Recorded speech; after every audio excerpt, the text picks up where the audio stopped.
Thanks to Swami Kriyanandaji, our lives are filled with music like that. He wrote over 450 pieces of music, and we sing them all the time during our time when we are together. Someone once described Ananda village after visiting it for a little while more like an operetta than a place, because we were constantly breaking into song. We're here to honor Master Paramhansa Yoganandaji, who was a Prem avatar, an avatar of love. We call him Master because he was master of himself. And I want to start by one of what I find to be one of his most beautiful poems. He did everything, but among the things that he did was to write beautiful, beautiful mystic poetry. And this I find to be one of the very most inspiring. It's called God's Boatman.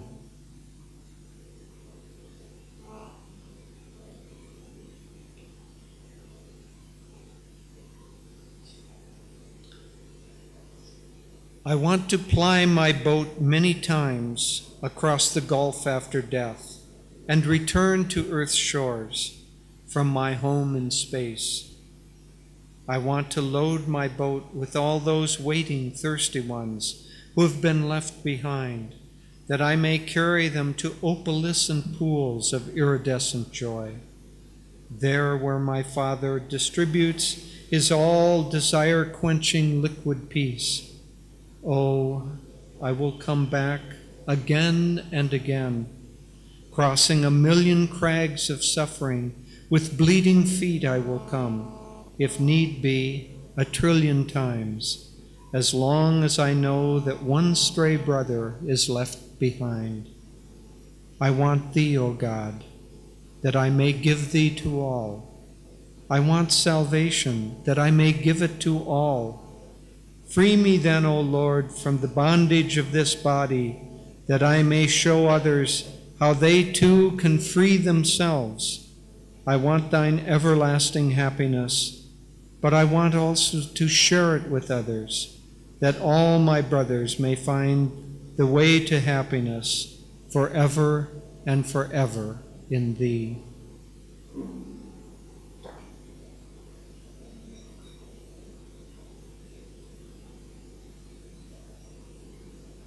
That's an immortal promise, someone of master stature who has completed all of the necessity of reincarnation. There's nothing of his own to draw him back into this world except the purest love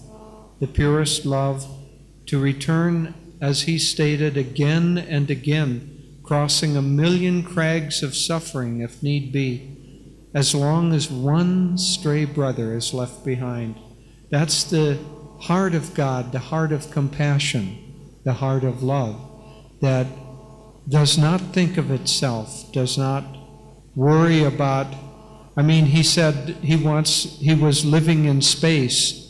Now, space is a nicer place to live than on this plane. No traffic jams. It's a beautiful, expansive, infinite, joyful existence, but he is willingly wanting to come here to help all of us. And what a life he led. Oh, what a life he led. He was born, of course, here in India, and after his youth, he grew up mainly in Bengal and was trained there by a great, great guru, Sri Yukteswar, who in turn was the disciple of Lahiri Mahashaya, who in turn was the disciple of Babaji. And there's a reason for all of this lineage, because they came at the time of a changing of ages. From Sri Yukteswar was a great astrologer, a great mathematician, as well as being a completely self-realized soul. And he taught that there was a 24,000-year cycle of the yugas. And we are just during this time leaving the low cycle of Kali Yuga and coming into the next age of Dwapara Yuga.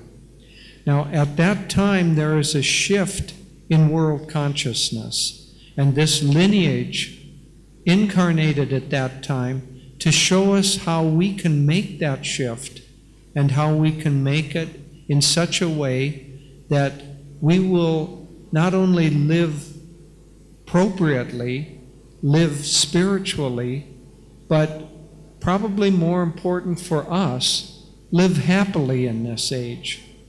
It's not enough just to think of our spirituality as something that we practice a little bit at a time in our puja room or when we gather for a satsang, but then we leave that and we go out into the competitive daily battle, the jungle of life, and our ideals are no longer with us. They're left in the meditation room, and our ideals become crashing down because of the pressures of daily life. Part of the teachings that were brought is the time that we need to leave this society in order to find our spirituality has passed. That's a Kali Yuga model. Now we're in Dwapara Yuga. But let me talk a little bit about the mission of Yogananda especially, because at the time of this change of ages from Kali Yuga to Dwapara Yuga, Master, we call him Master, as I said, Master said that we are approaching an age where the energies of America in particular and India in particular need to unite to show a new way. Now, what does that mean? It isn't just political. It isn't country. It isn't lines and cultures even. It's that India is the guru of the world. Sanatana Dharma has been lived and taught here from ancient times. And that understanding that we all come from God, that we're an extension of God, that we're a part of God, and that we live only because of God's consciousness, and that ultimately the purpose of life is for us to return to the knowledge of who we truly are, to have the final awakening into what Master termed for his organization self-realization, the realization of our true self, of our soul. Now, India is the holder of those truths and has been the holder for millennia. We don't know really how far the culture of India goes back. One of the things that is going on in modern science is every 2 weeks they push the boundaries farther back and farther back. But we know that these teachings go back far before pre-Vedic times, a long, long way. So India, one could say, is the holder for the world of spirituality.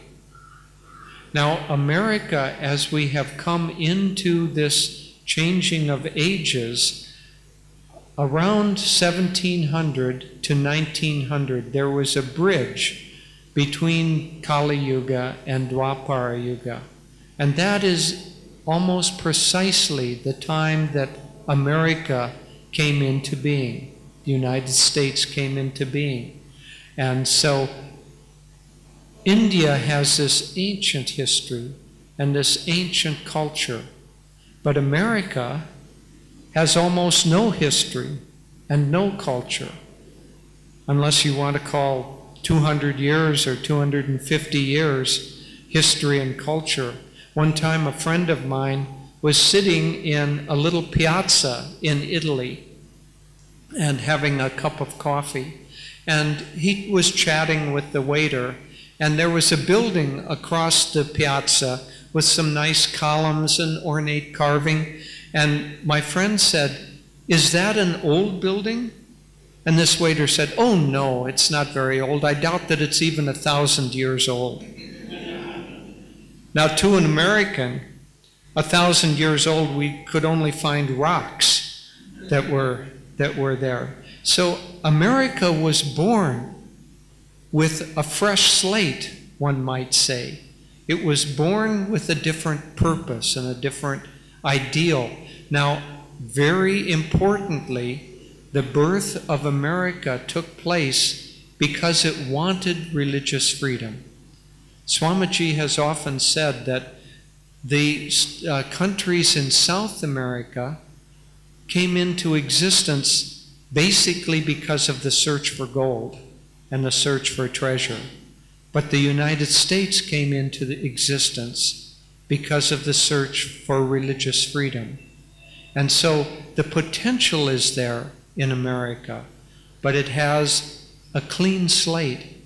Well, Master said that the joining together of these two great countries, India representing the Guru and America representing, of all places in the world, material efficiency and material success, those two coming together are what is going to be the marriage of two, not countries, but two ideals, two, one could say, vibrations. And those two coming together are going to create the pattern for the New Age, which will have both deep spirituality and material efficiency.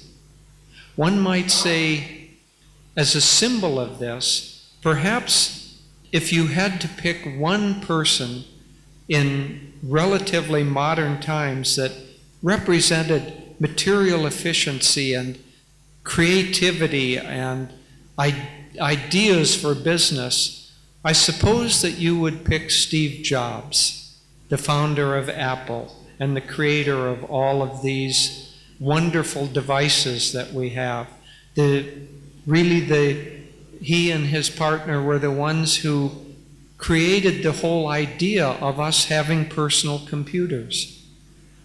Before that, computers were huge and unwieldy. At any rate, Steve Jobs had an iPad. Naturally, he would have an iPad. And on that iPad, which is also a way to read electronic books, he had only one book. And that book was the Autobiography of a Yogi. At his death, after his death, at his memorial service, he gave away 500 copies of the Autobiography of a Yogi. In fact, the original order came to Ananda.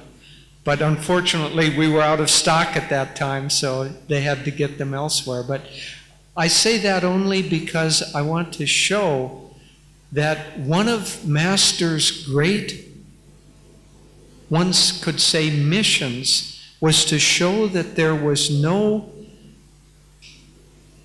problem in joining together material efficiency and deep spirituality. He loved some of the American spirit. One of the things that he loved was coming from a place where people understood reincarnation, but also had the thought of, oh, it takes so long. Oh, we can put it off because we'll just continue this journey. He said, Americans say, tomorrow? Tomorrow? Why not now? And he loved that immediate spirit. Reminds me of a joke that I'll tell. Of a friend of ours from Ireland told this joke. The Spanish ambassador was visiting the Irish ambassador. And after a few days of touring around, they became friends. And the Spanish ambassador said, we have a word in Spain, mañana, meaning tomorrow. We'll get to it tomorrow or the next day. Mañana, mañana. Don't have to hurry. And he said to this Irish ambassador, do you have any word like that in Ireland? And the Irish ambassador thought for a little while and he said, No, not with the same sense of urgency.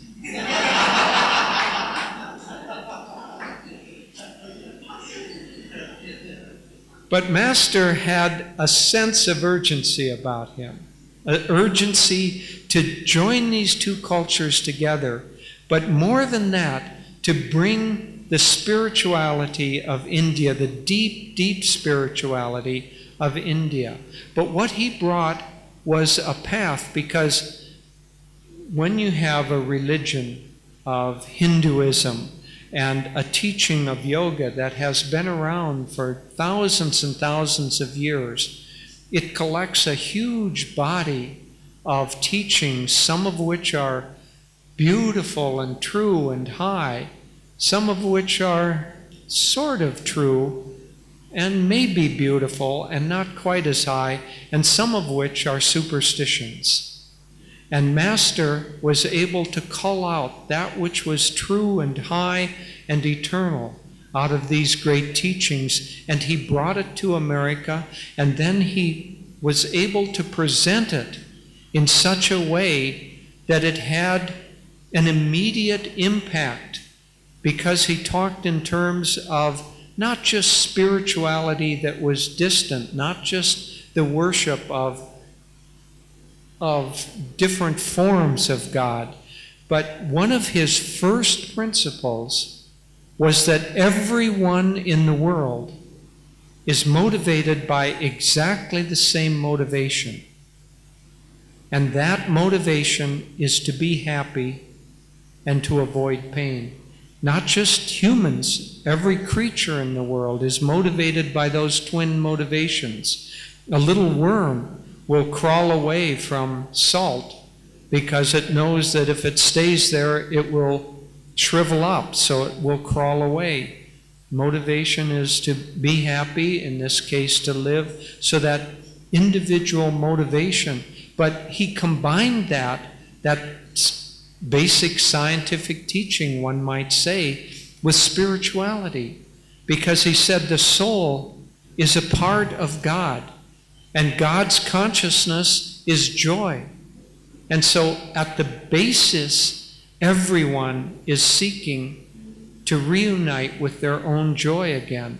But as that joy gets translated on this plane, it has not true joy, because joy is everlasting, is infinite.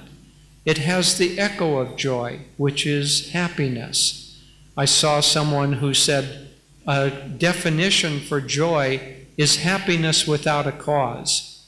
Well, it's not a very good definition, but it at least gives a directional idea that happiness and joy are related together. And so Master taught that what we should do is to seek our own happiness. Now, you could think that that was a little bit of a selfish teaching if we're just seeking our own happiness. But he also taught that happiness, the finding of happiness, is directional. At first, we seek it by putting out more energy, one might say. And so a lazy person will find happiness by perhaps seeking to get rich. Swami Kriyananda used this example. He said that if you had a relative who was a drinker and could never hold a job and just lazed around the house all the time, did nothing, and finally one day he said, "I'm tired of being poor, not having anything. I'm going to get a job, I'm going to stop drinking, and I'm going to get rich." Wouldn't everyone in this room say, "Wonderful, wonderful," because it's directional. That's his step for happiness.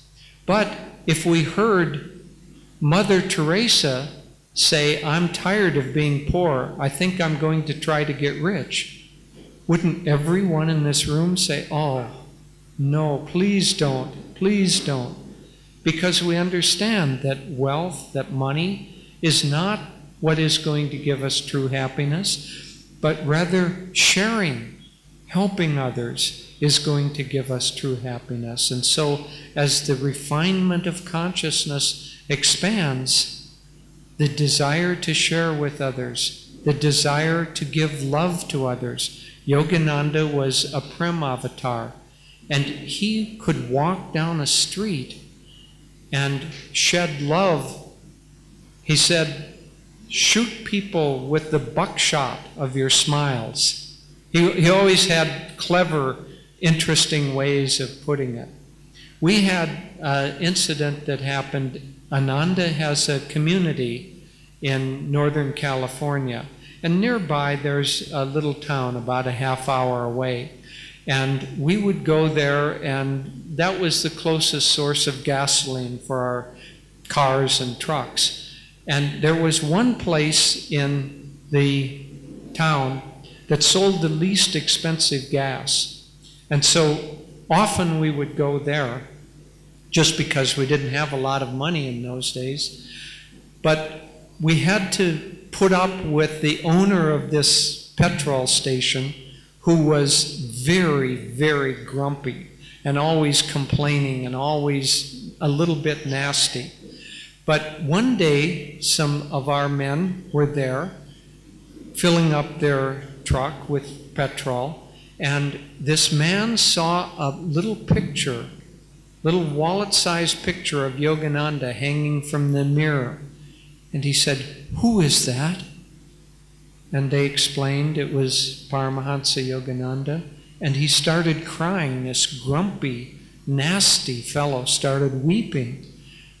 And he said, "I've always wondered who that man was. You see, I had I worked in a petrol station at the base of Mount Washington. And he would come and fill up his car, and he was the kindest, most loving person I've ever met." He didn't even know who he was. And here 30 or 40 years later, just the knowing who that was brought tears to his eyes. So Yogananda shedded love. He created love as a resonance in everyone's heart. But during the early years of his time in America, because he was bringing Indian spirituality, he did that with incredible dynamism. He came to America in 1920, and in the early 1920s, from about 1924 or 25 up to the early 1930s in America, he was the most popular speaker in the entire country because he was so dynamic and so filled with energy and new ideas. He would fill up the largest halls in America. Madison Square Garden was one of the largest, held 3,000 or 4,000 people. And he would give a lecture there, and it would not only be standing room only, but there would be lines going for 2 or 3 blocks of people who couldn't get in. And he would come out on the stage, someone described it, he would run out onto the stage with his long hair kind of flowing behind him. And he would say, "How is everyone?" And the audience learned to shout back, "Awake and ready." And then he'd say, "How feels everyone?" And they'd shout back, "Awake and ready." And he would say, "Good, now I can talk to you because you're awake and ready." And he would show little demonstrations of energy and power. One time in Boston, he was very powerful, even though he was not very tall. One time in Boston, he said, "I want to show you the power of energy." And he invited someone to come up, and he said, "I'll stand with my back against the wall, and I want you to press on me, and then just by arching my back, I will throw you backwards." And so he asked for a volunteer, but not just one volunteer. 8 big policemen came up on stage, and they were going to show this braggart how they were not going to yield. So they all lined up, and they were pressing against him. And with a twinkle in his eye, he said, "Are you ready?" And they said, "Yes, we're ready." He said, "Are you sure you're ready?" "Yes, we're ready." And he arched his back, and they all fell backwards into the pit, the orchestra pit. He did sometimes those demonstrations of, really it wasn't just physical power, of course, it was yogic power. He did little demonstrations like that. He could do any miracle that he wanted, but he did not want to draw people just because they would come and see miracles. So he would do little demonstrations just to show the validity of these teachings. But during those times when he was traveling around America, he was incredibly dynamic. He would do lecture after lecture after lecture. In between, he would be doing interviews and meeting with clubs and constantly busy. Because he called it, he was stirring the ether. He was planting these seeds in the minds and in the consciousness of America especially, but throughout the West. And then in 1948, he had been working for a long time on his great book, Autobiography of a Yogi. And that came out in 1948. And after that time, he didn't do quite so much outwardly. That latter period of his life was more deep introspection and wisdom. He said that of the qualities of God, the ones that he most expressed were love, which we've been talking about, joy, and wisdom. And so that early time was the combination of joy and energy and love. But then after the autobiography came out, it was as if that especially became his emissary to the world. Now, the Autobiography of a Yogi has been called one of the 10 most important spiritual books of the century, probably ever written. One of the 10 most important. In some countries, only 3 or 4 years ago, it came out in 1948, only a few years ago, it was the #1 bestseller of nonfiction in Italy. It continues and continues. So in America, growing up, if you have any tendency toward spirituality, any tendency toward meditation or the teachings of India, almost everyone not only buys and reads the Autobiography of a Yogi, but begins to give it away to their family and their friends. And it has spread throughout the consciousness of the West, not just America, but the West and all over. It's now spreading and spreading also here in India. And that autobiography is one of the greatest statements of the consciousness of a true saint, of a true avatar that has ever been written. Devi ji and I travel around, and one of the things that we most love is to hear people tell about how they found the autobiography and what a difference it made in their life. We heard one story recently where a young man, he was about 18 or 19, looked at the book, Autobiography of a Yogi, and for some reason, the picture on the cover, which normally attracts almost everyone, but for him, for some reason, it was a little off-putting, and he didn't want to read that book.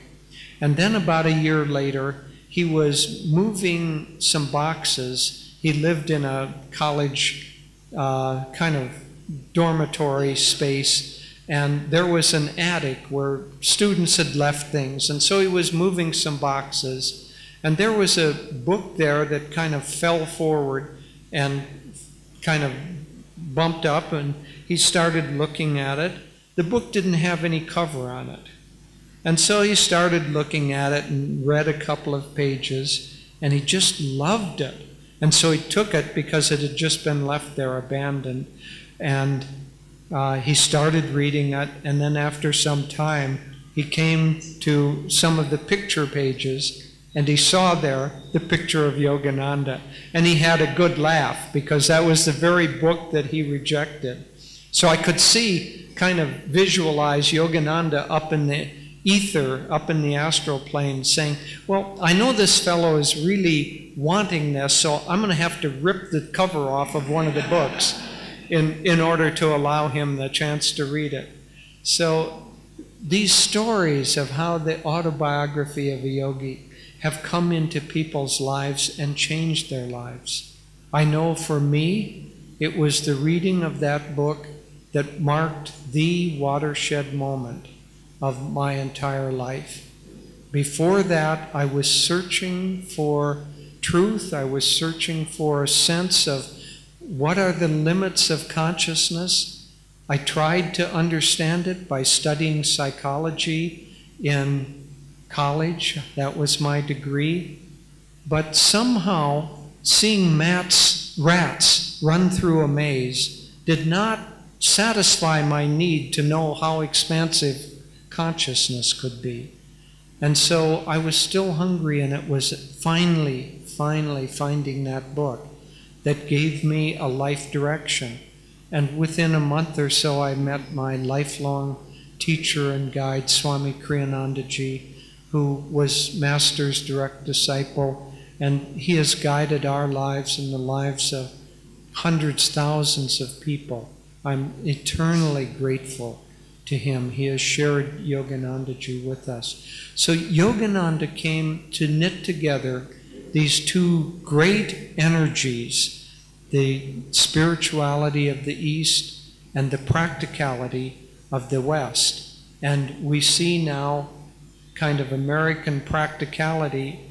Makes me a little sad, honestly, to see all the malls and all the shopping brands and all of that. But it's a phase that has to happen. There was another mission that Yogananda came to knit together, and that was to show that at the basis of all true religions, fundamentally, they are one and the same. And so he did interpretations of the Bible to show that the biblical teachings of Jesus, he said he wanted to show that the original teachings of Jesus Christ as taught in the Bible and the original teachings of Krishna as taught in the Gita were fundamentally the same. And so he interpreted both of those great scriptures to show that Jesus was not, well, he was a yogi, put it that way.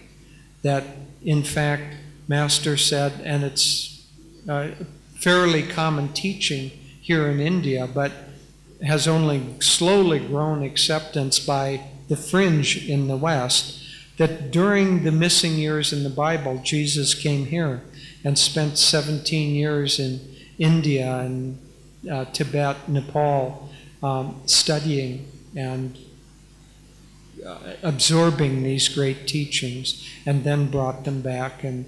But it's all, again, part of this great wave of God's consciousness, which is meant in order to join together the world.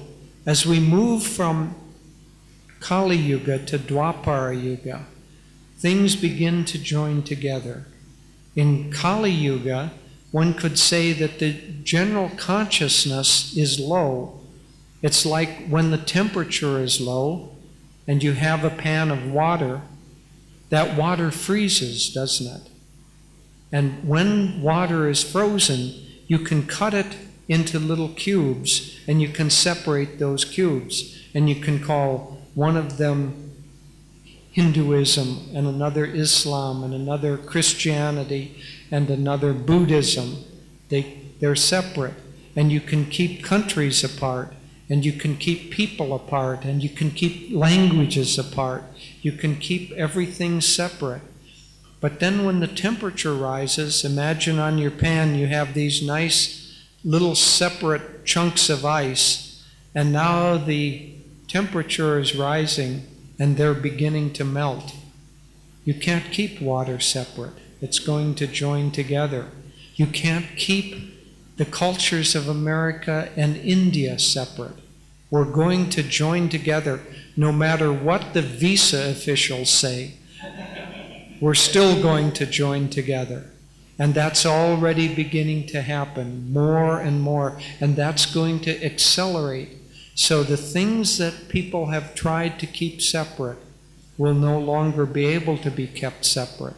Right now, I hope you've turned your mobiles off, but if you had your mobile on and it rang, you would not know until you looked there whether that call was coming from across the street or from around the other side of the world.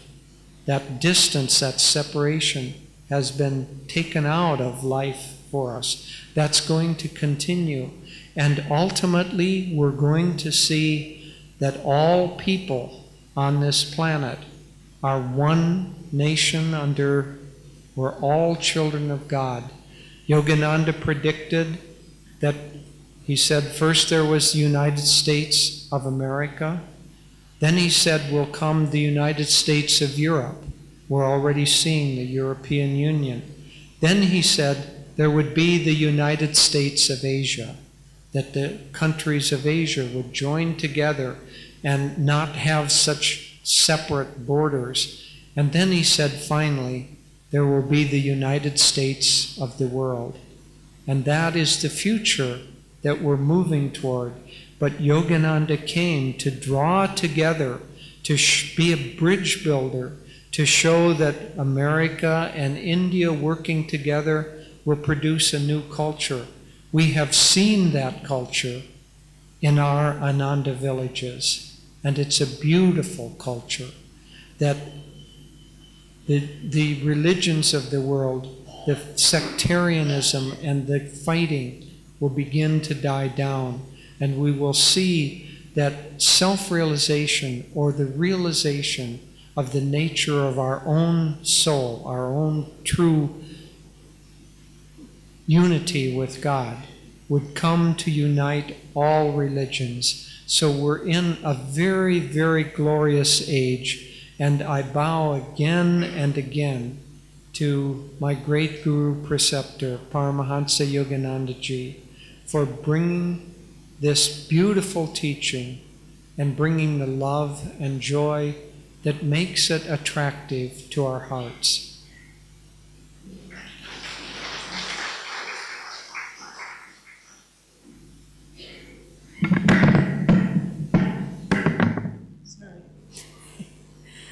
Good afternoon, everyone, and namaste.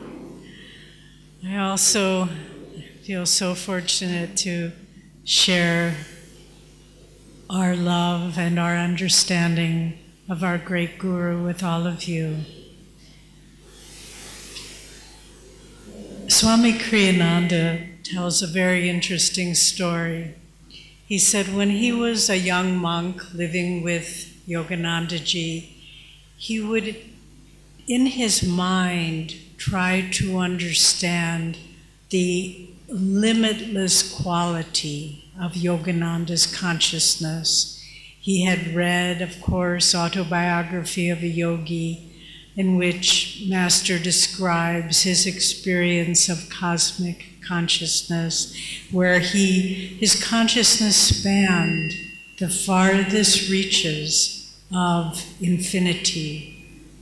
And yet here he was, a simple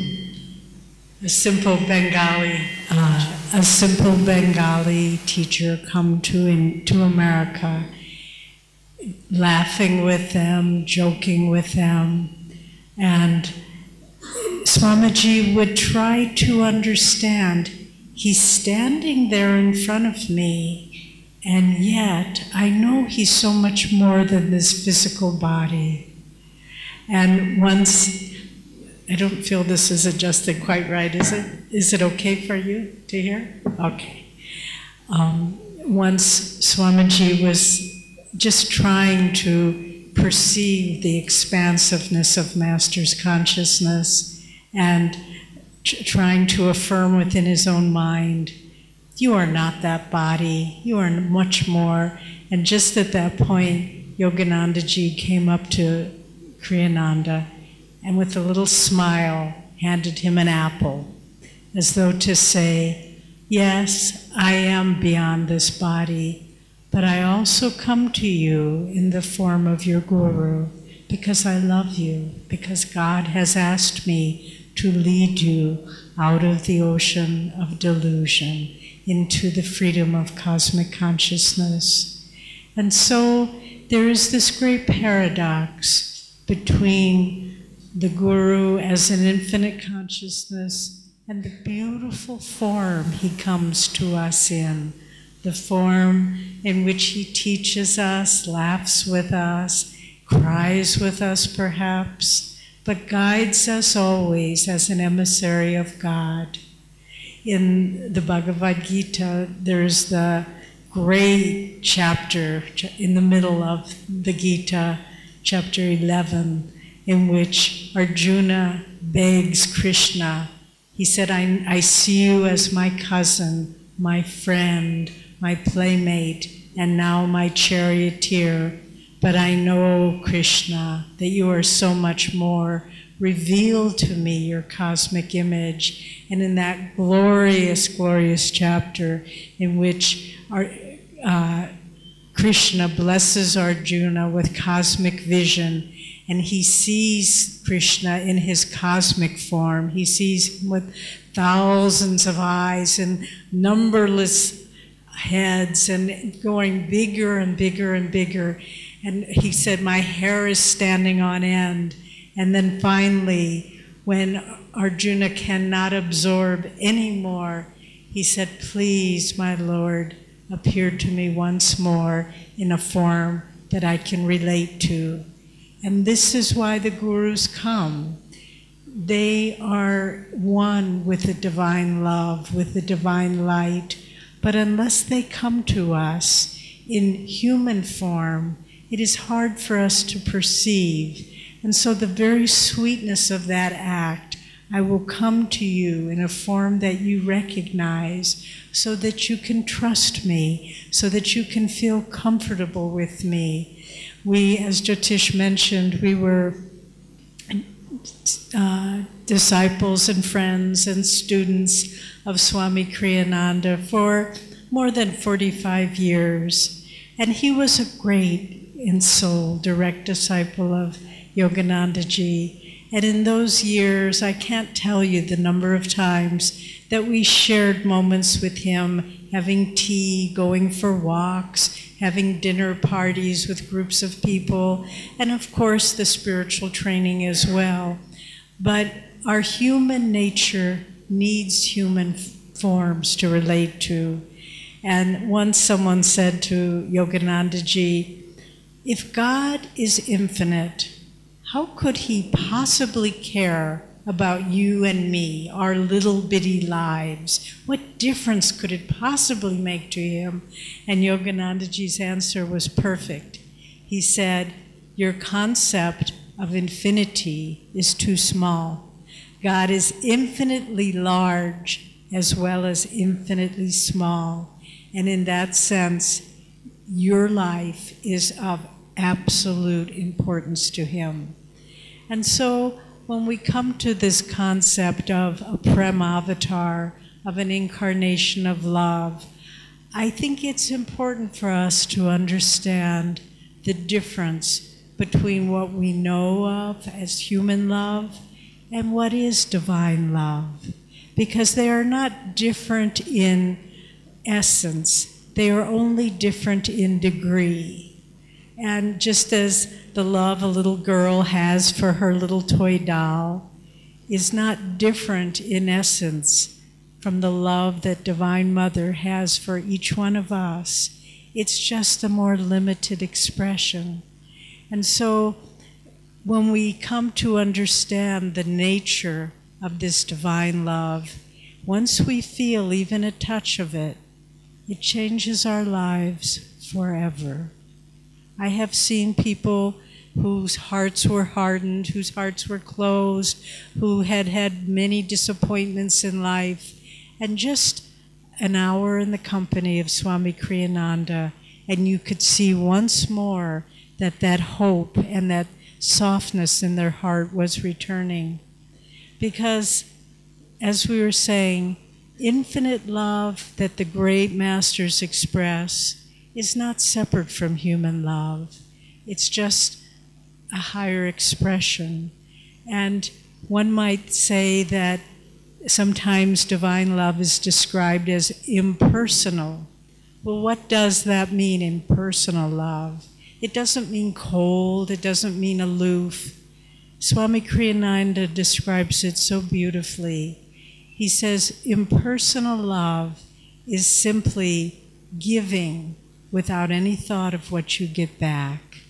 And so the great saints, all they do is want to give, want to show us the potential of our own capacity to love, never with the thought and all human of what they will receive. All human love has at least some aspect of what will I get back if I'm kind to this person, if I am serviceful to my family, then they will love me, then they will be appreciative. But the examples of divine love never ask, what will I receive back? There was a beautiful story that happened a few years ago at our meditation retreat in Ananda village. It was late one Saturday evening, and our Guru Bhais, the members, were in the kitchen of our retreat preparing meal, because we always have a large meal together on Sundays after our satsang. And so these women were working late at night preparing a meal, and a woman walked in, someone they didn't know, and she said, I must tell you my story. And she said, I am not a follower of this path. I don't even know what you believe, but I live in the area. And a few weeks ago I visited, and I saw a little picture of, it was Master. She didn't know, she just said that man with the long hair. And I saw that picture, and I was so taken by it, I bought it. I didn't even know what his name was. And I put it on a little shelf by my door at home. And this woman went on, I've had a very difficult life. As a young woman, I was engaged to be married, and the man I was to marry was diagnosed with a terminal disease, and he died before we were able to be married, and I closed my heart down. And then some years went by, and once again, I was to marry a very nice man, and then unexpectedly, he was in a car accident and he was killed. And she said, I just thought, I can't go on living. I can't, my heart has been hurt too much in this lifetime. And she said, I made up my mind that I was going to end my life. I was going to get my car keys, get into my car, and just drive off a bridge nearby where I live, which there's a deep ravine beneath it. And I just wanted to end my life.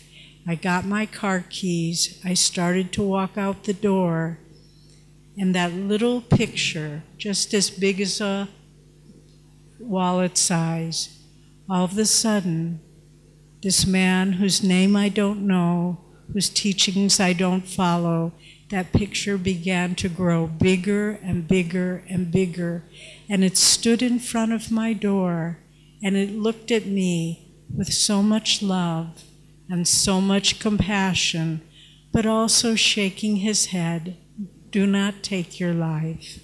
And she said, I fell on my knees and weeping with gratitude and joy for that experience. And she said, I don't know what you people believe here at Ananda Ashram, but I had to come and tell you my story. We never saw her again. She didn't follow our path as far as we know. But that kind of love that sees the needs of every individual. There's the beautiful line in Yoganandaji's mystic poem, Samadhi, in which he says, the sparrow, each grain of sand, falls not without my sight. And I think many of us in this room are followers of Yogananda. Some maybe are coming to hear of him for the first time.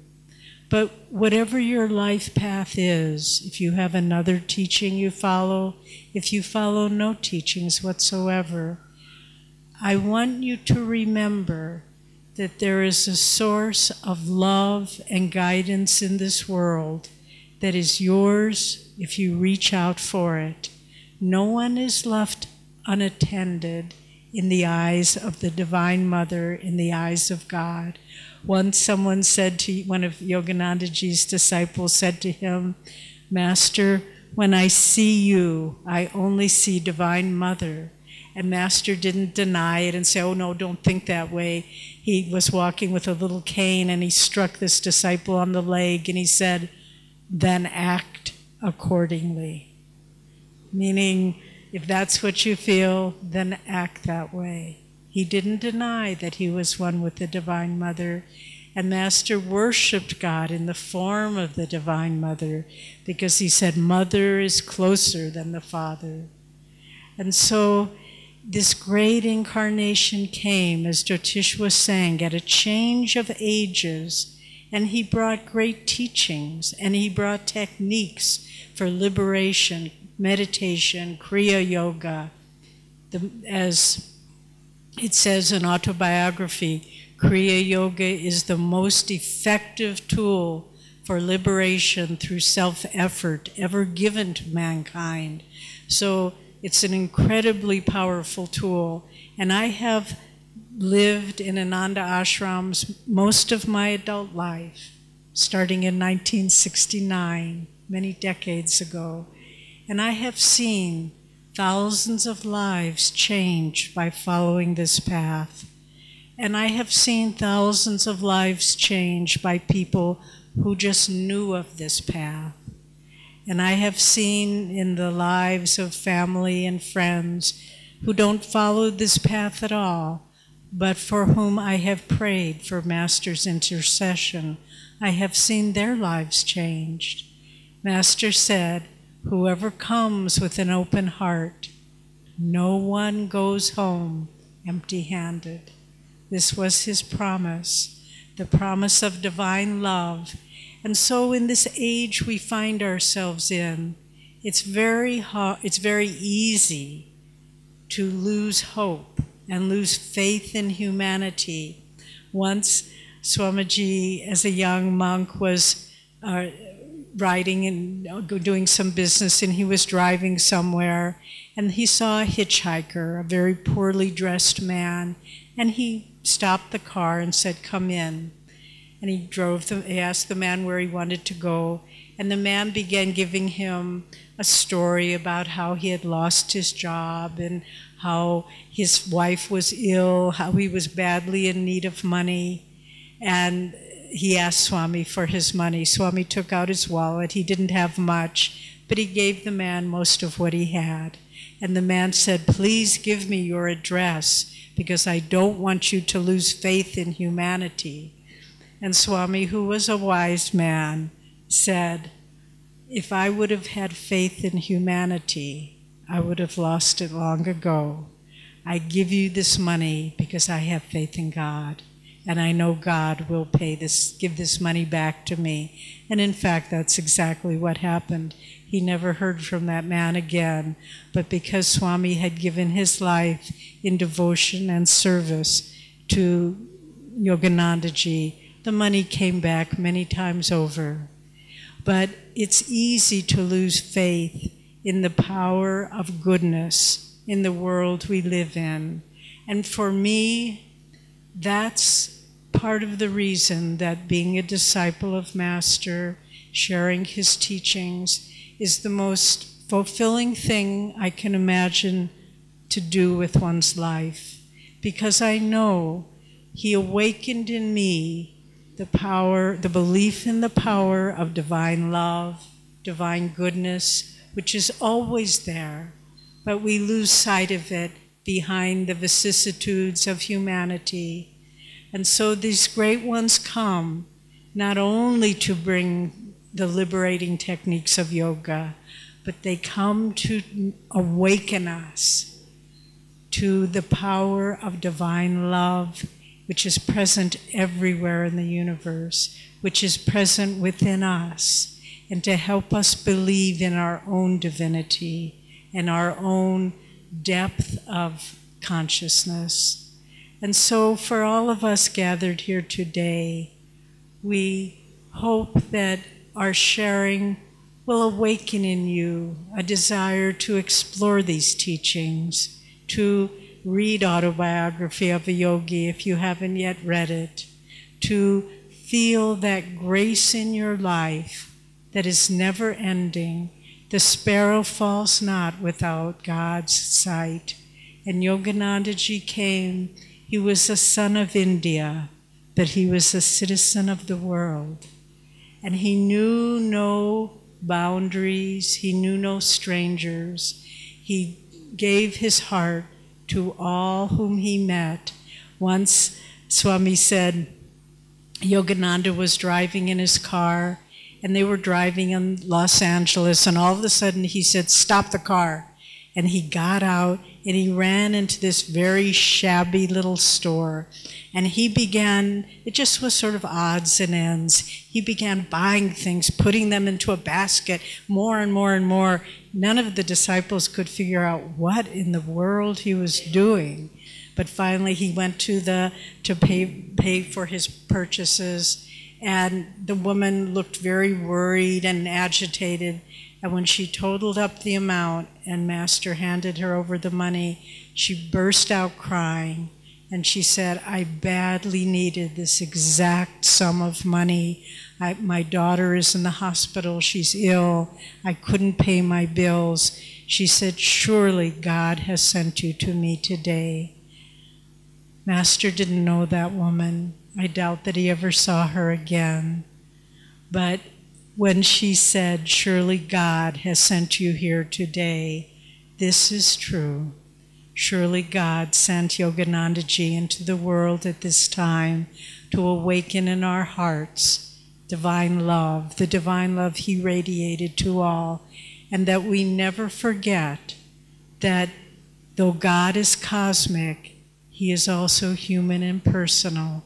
And every time we reach out our hand in compassion, in service, in caring for another human being, God's love flows through us. And this becomes a beautiful garden of flowers that shine their various colors, their various forms, their religions, their cultures, all the differences that seem real, and yet none of them are real.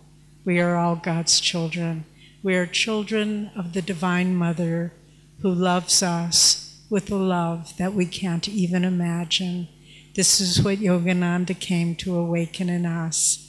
And I hope that you will feel the seeds of that love growing in your own heart. God bless you.